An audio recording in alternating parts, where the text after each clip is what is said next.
Hey guys, welcome to my XHOVER Win5L review. Today I'm going to go ahead and go over all the frame components and build it right here on camera and give you guys my thoughts on everything and go over the build notes. This is my second time filming this because I lost the footage on the first one, or part of it, so it actually worked out better because I'm more familiar with all the little notes that I wanted to let you guys know about. So let's start off with components here. This is the top plate, bottom plate, the bottom plate retainer there, and then of course your 4 arms, and you get 4 posts and all the hardware. One cool thing is all the screws are all 2mm hex head, M3 size 2mm hex head. So you only need one driver to put the whole thing together. All of the edges are chamfered except for the bottom X retaining plate, and it's not sharp edged at all, but it is slightly stretched one way. It's not a true X frame. So let's start with the bottom plate here. You guys can see there's press nuts right there, and those are factory installed, and there's 6 altogether. 2 for the outer arm supports on the front and 4 for the inner, and the outer arm supports for the rear are held on tightly by the rear standoffs there. And important thing here, which is a very cool feature, are these soft mount grommets here. They basically you just press them into the slots cut out. This is what they look like. Basically like a 20 by 20 soft mount grommet, and you press those in before you begin your build, and it basically soft mounts the whole stack. And it is only meant for 20 by 20 stacks. I double checked, and there's really no way you can put in a traditional 35mm stack in here. And the top plate, very nice, very minimal and light. The bottom and the top plate and everything else is chamfered except for that one, but the chamfering is really nice. The cuts are super clean, and on these 2 holes here, I'm not sure if 2 of those screws are meant for here for some kind of an antenna mount, but it didn't come with anything to mount to there, so maybe something you buy additionally later. And then these are the TPU micro camera mounts that slide onto the front supports. And then the arms. These arms are very thick and very, very beefy, and the carbon fiber is laid out lengthwise very nicely and properly. So this arm is going to be very strong. I can barely get anything out of that, and I'm putting some muscle into there. I doubt I could break it, but the way they cut these and laid them out are the best way they could possibly do it. And so the arms are really good. One thing to notice is the 3-hole motor screw setup here, which gets rid of some weight. These are the outer edges of the arm here, so you get protection on the front. On the outside you get some protection for maybe when you crash and then roll. So it saves some weight, leaving out that little bit of extra carbon fiber that would be needed here, and also one less screw all the way around. So the other things that come with it are a nice XHOVER battery strap, and you get these decals here. I was looking around online and I thought they were just decals to put wherever, but it looks like some people are putting these, or maybe they're meant to go and wrap on the around the arms to hold either the motor wires or possibly even those thin ESCs they make nowadays. So it's a nice touch, adding the decals and the battery strap. So as I said, it only takes the 2mm hex driver here to put this together. So I'm gonna start putting it together, and I'll probably end up time-lapsing this part. So I'll be right back.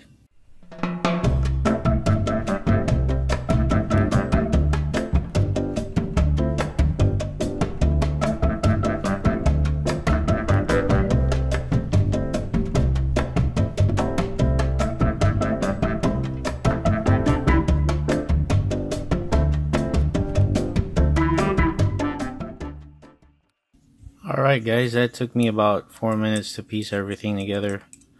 I know it was fast forwarded, but so like 5 minutes you could have this put together.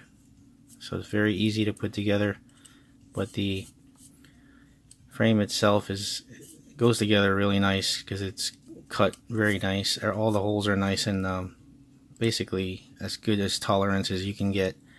So wherever they're getting these parts cut, very quality, just like the XHOVER name represents. All their frames are very nice. Just a quick note, I always liked the XHOVER Win5. When I first saw one about a month and a half, 2 months ago, I saw somebody flying one and fell in love with it right away. But back then I didn't know too much about race style frames. So there you go. As you can see, she's together pretty much. Top plate's on, and I'm gonna really screw these bottom arms down at least, because we'll check the flex. Just make sure you have a good hex driver that's not stripped out or anything, so you don't mess up these screw heads. Alright, those screws are nice and snug. And here she is all put together. And when you put everything together and snug those screws down, the tolerances are really good and you can't really get much flex at all. Very nice. So the rigidity is perfect, guys, and that has a lot to do with cutting those arms, because if you look in here, right in down the middle there, they meet perfectly, and that's what it takes for the frame to be really rigid and without flex this way and this way. So that's the build itself. You could literally do it in 5 minutes. So it's a very easy frame to put together. So while I'm at this point, we'll go ahead and measure everything up. I always like to start with the farm motor to farm motor distance. It's showing, I think, 200 millimeter on the website, but I clearly get about 202 to 203. I know that doesn't look lined up for you guys on the camera, but it is. Across the front we have 133, and from front to back here is about 153. So it is a slightly stretched, but not super stretched, which is kind of cool. One thing I noticed about the whole stretch X thing, as you guys just recently saw, BMS Thomas beat everybody at Sebring with basically what looks like a true X frame. So not too sure about the whole stretched X being the way to go for you know, the best possible racer type of frame. But this frame here is not very stretched like you'll see out there. There's a lot of more stretched frames. Even my entry level Medici is more stretched than this guy, as you can easily see there. A little blurry, but you get my point. So what I want to do next is get this guy out of the way, is get some frame thickness measurements here. Just make sure this guy's zeroed out. Just for now, the most important part to me was the thickness of the arms. As you can see there, they're easily over 5 millimeters, and just because there's ESCs that might fit on top of these now, we'll measure the top of the arms, about 10.5 millimeters. So there are definitely some ESCs that could fit there if you wanted to go that route. The top plate is 2 millimeters, and the bottom plate is 2 millimeters. So let's go ahead and measure the weight of the frame. The website says 60 grams, and it is 64 on my scale. Check it one more time. Okay, 64 grams all up of just the frame. with nothing else installed. Alright, so everything on here is just the actual frame and the components it came with as intended, then, you know, pre-installation of all your electronics. So that weight is as accurate as I can get it for you guys, but it's still a very light frame, and certainly within the arena of ultralight. The next thing I want to do is get a 20 by 20 stack installed in here, and a camera, and just show you guys what that looks like. Alright guys, I have a 20 by 20 stack in here now, and this is actually a 28 amp full speed RC stack, and this is the Caddx Turbo S1 camera, which has about the same depth as a Micro Swift 2 camera. So a couple of the key things that I'm looking for here, I noticed that I did have these lowered before, like down here, and I was thinking, wow, it hits the stack, but obviously you'd move it up as high as you can to just clear the top plate there, like that, and then get your camera angle to where you want it. And at that point you can even move it up slightly more if you don't need to tilt it back down and risk touching your stack there. So I'd feel comfortable right about there. Alright, so here's the point I wanted to make. If you do run a third stack, for example as a VTX up there, you could probably lower a little bit on the bottom here, but if you do add the third stack, for example an HDLRC VTX TX20 V2, which is what I have in the Nemesis, it might get in the way of that connector, but that's just a small point. I watched Captain Vanover's video, and he has the VTX, I think it's zip tied right to the top, underneath the top plate here. So easily avoidable, that camera connector. Let's see. Here's a cool thing I wanted to show you guys, is that soft mount stack integrated into the board. I don't know if you can see that moving. Try like this. There, you can clearly see it moving there, guys. So all the vibrations coming from the motors and the arms won't make it to your stack, and it soft mounts your whole stack, so you don't have to worry about, you know, individually soft mounting the FC by itself, or even using motor pads. So yeah, that's what it looks like with the stack. Trying to think of any other items here that I found that were interesting during the install. Here's one of the main things, and if it's any con that I can find, it's the only one. So seeing Captain Vanover's video with the VTX zip tied under the top plate here, I assume this isn't a top battery mount, because the motors will be mounted here, and I'm sure the battery would go underneath here. And the problem I see with that is just there isn't a whole lot of surface to mount your battery. So you can see this is just the X, so there's no flat nice spot for the battery. So probably have to come up with some kind of padding system to keep the battery, you know, from getting dimpled out from these.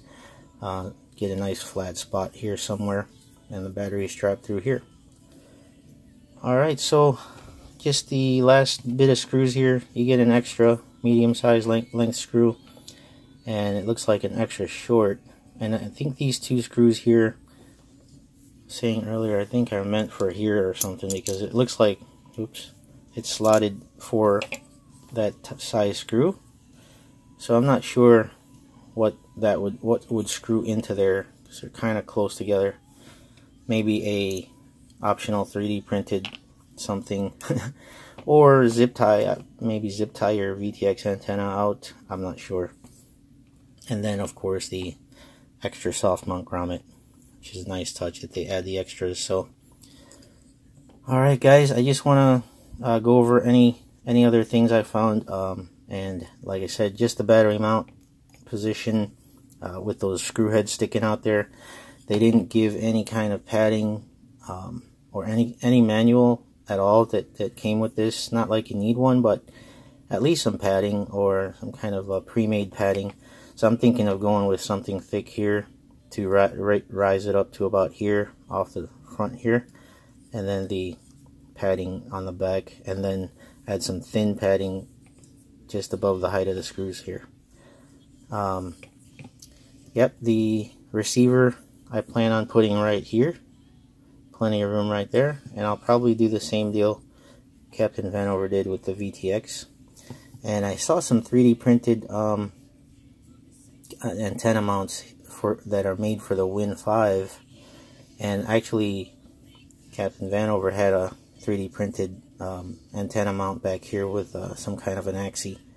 So I'll probably go that route with this, and I'll probably just run 2205 motors for now. Pretty much still a beginner, so that's probably all I can handle. So the build won't be super expensive like some builds can get.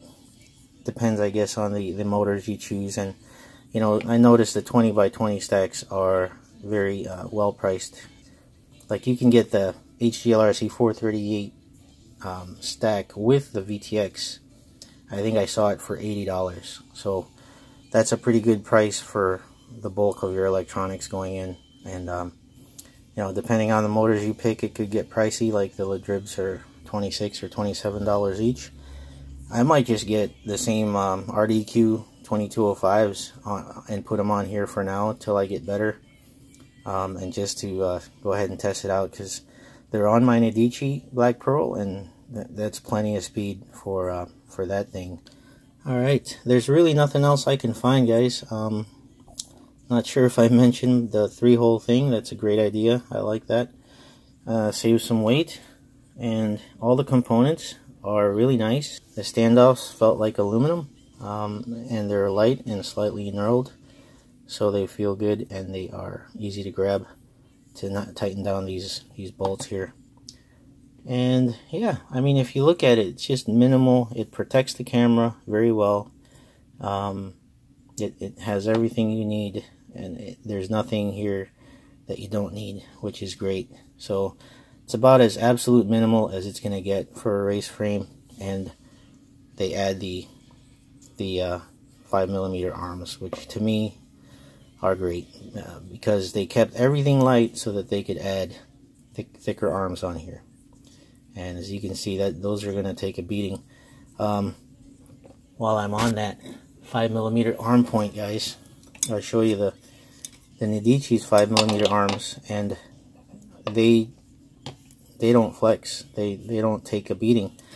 I've taken a beating on the ends, but that's from hitting the street mainly. Yeah, but as you notice, these are my original arms. I've crashed into the pavement quite a few times, and none of them are broken. Cosmetically, the tips are kind of chewed up, but not that much. So that's why I'm a big fan of this frame, because of the 5mm arms. I did get order an extra set of arms. They're $12.95 for 2, so not too bad on that price. And yeah, I think that's gonna wrap it up, guys. There's really nothing else to say about this frame other than it's very beautiful. The design is gorgeous. The carbon cut is nice. The chamfering is nice. Very well thought out, and I don't think there's really anything missing except battery pads.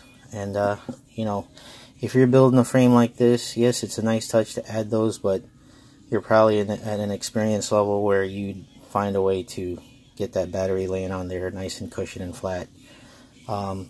And yeah, I'm very happy with this frame, guys. I don't have a whole lot of frames, but I try to choose the ones that are unique and you know, just gonna stand out above the rest. And here's my first real choice of a premium frame for racing and everything. But I think this frame will do good for somebody at my skill level, because it's got the strength and it's got the super lightweight feeling.